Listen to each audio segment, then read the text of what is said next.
Welcome back to Bambu Batu. Hello. We are on location in Mozambique. I'm with special guest and special friend Natalia and Yeah, exactly. Well said. And she knows even more about bamboo than I do, so it's a really great pleasure to have her here. And we were checking out some bamboo out here at this kind of experimental test plot belonging to our friend Paulino. And he's got a few different species, and it's really hard to know the difference between species in many cases. This one is especially interesting because if we look down here, we've got these solid, you see that? Let me help you. Wait, you have to edit here. We'll definitely edit that. I don't know how to edit it. This is a very solid culm. So a lot of times at the base of the bamboo, it's solid or nearly solid like that. So that's not super unusual, but it is extremely solid. And when we cut it, it was solid pretty far up the culm, if not the entire culm. And so Paulino thought it was Bambusa balcooa, Indian species that's known for its very thick poles, the very thick culms, often solid like that. But then we noticed there's some thorns, which are not characteristic of balcooa. A lot of the things that we thought were thorns turned out to be little branches, but then some of them were pretty thorny. Can you like change the length? I can help you edit. Don't worry. Because so here there are the thorns. I don't know if you can see them. I mean, you have to really. They're small, really small. Here there are some of them, which is more particular from this Bambusa bambus species. Actually, they start branching from the base, and producing these branches. So it's actually quite difficult for the management, right? So here, ow. So it's quite difficult for the management. So so it has to be really well managed from the beginning. Right, it's got great biomass because the thickness, the solid nature of the culms. So a lot of farmers and bamboo enthusiasts would recommend this species. Personally, I think it's a bit difficult to manage. Like she said, there's branches, lateral branches coming out even from the base of the plant and all the way up. And then plus you have some thorny ones.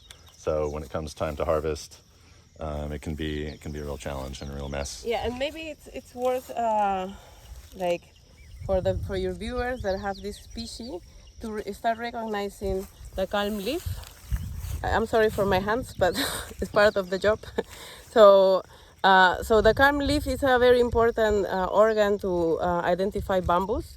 If you can see, I have here the calm leaf of Bambusa tulda. As you can see, they are quite different. The ligule, which is this small like line that divides the calm sheath from the calm blade, is quite different. This one is really irregular, and this one is kind of triangular. You can see the size of the calm blade is smaller in the case of Bambusa bambus, and in tulda is quite big. No, see the difference?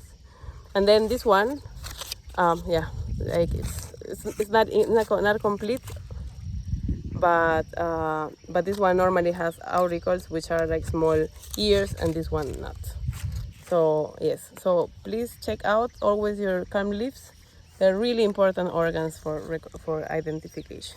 Yeah, there's only so much you can tell by looking at the branches and the leaves and things like that. But when you really want to get into the nitty gritty, the culm leaves, the culm sheaths never lie.